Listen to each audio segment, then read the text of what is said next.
The College of New Jersey women's basketball program has long been one of the top programs in the Mid-Atlantic region. The Lions have been to the NCAA championship tournament 13 times, including an appearance in the 2009 NCAA Final Four, the first appearance in New Jersey Athletic Conference history.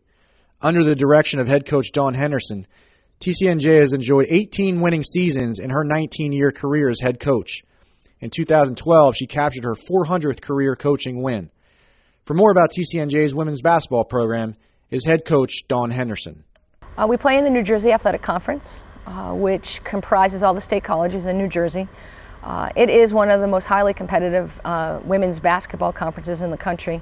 We regularly have 2, even 3 teams in the national tournament. You know, I think that we've done well in the national tournament, which is the reason why you play, is to advance in the national tournament, with our team in 2009 being the team that has advanced the furthest into the Final Four. If you're looking to come and play in a conference where your athleticism and your knowledge of the game will be tested, I think the New Jersey Athletic Conference is really a place for you.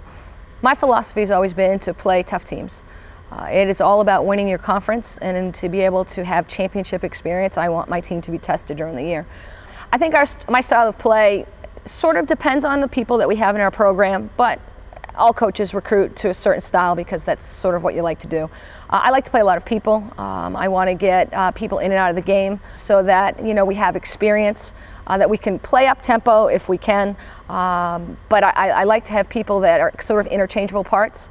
As well as we've always been a very good defensive team. We have high expectations. We expect our players to be the best that they can be.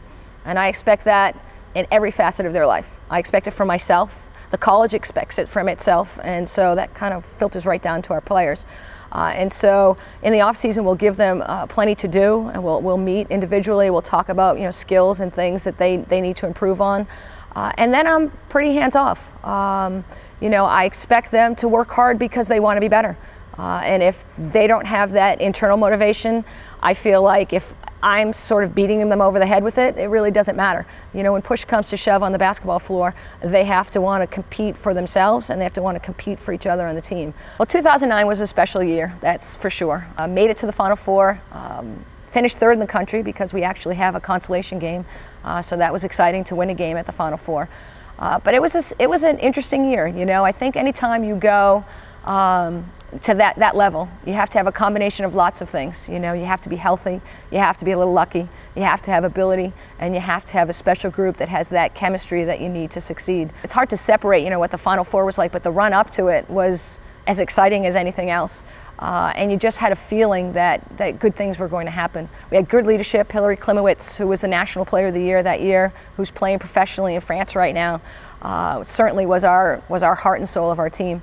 And just had good leadership, I thought, and the team was relaxed. It was a special group that really embraced every piece of the journey as well as the outcome, which to us is just as important. We look for 3 things in players. Number 1 is a good person, and that is first and foremost and by far. And I learned that from lots of different ways. You know, we have conversations, I meet with potential recruits, I go and watch people play, and I'm certainly watching their skill. And how their teamwork is, but I watch a lot of different things. You know, I'm looking to see how they interact with their coaches, how they interact with the officials, how they interact with their teammates. What happens if some kind of adversity happens? You know, how do they handle that? And the other 2 things here at the College of New Jersey, I think, are completely equal. It's an academic institution. You have to do well in school. And you have to have a certain level of ability to be able to play basketball here. I think the very first thing that you need to do as a recruit is reach out to the program, to the coach. You know, we have a questionnaire online.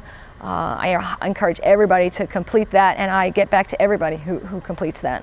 The other thing is if they have film of them playing. It's always really helpful to send a DVD and get that, you know, to me as soon as possible. I don't think it's ever too early to try to get in touch with coaches.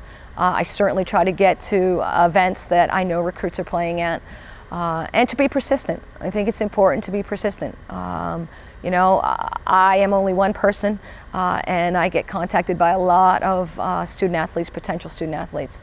And so to be persistent, I think that's important, because to me, ability is one thing, grades are another thing, but somebody who really wants to be here means something. I'm a college basketball coach, but I'm an educator first and foremost. I think that I have the responsibility of 13 to 15, 18 to 22-year-olds every year. And my job is to help them not just to win a basketball game, but to become the people that will go out into the world and make a difference. I think it's important to understand that it is a basketball program and not a basketball team. We're kind of a full, comprehensive entity. I think a team maybe connotates coming and going. You're there that 2 hours a day. But our basketball program, it has an academic part of our program, and you have certain responsibilities. I tell everybody that, when you come and play in our program, you owe the people who came before you, and you owe the people who came after you. And I think it's important to keep in mind because there's a certain level of responsibility with that. The people who came before you at TCNJ basketball worked really, really hard to not only build up a reputation as being a strong competitive team, but I think a team that does things the right way. And the people who come after you, quite frankly, deserve that same opportunity.